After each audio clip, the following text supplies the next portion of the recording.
பசும பூமியை பேசும் நம் தமிழ்நாடு, நம் வீரம் பேசும் பேர் மரபு. பாட்டி சொன்ன சிறுகதை, தமிழாங்கள் காலம் கண்டு வியப்பு.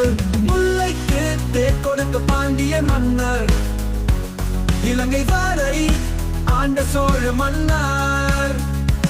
கல்விக்கு கண் போன்றவர் சேர மன்னர். கலைகள் கோடி துகசன் கோடி எங்கள் தமிழ் துண்டு வாழ்க்க தமிழ் வளர்க்க தமிழர்.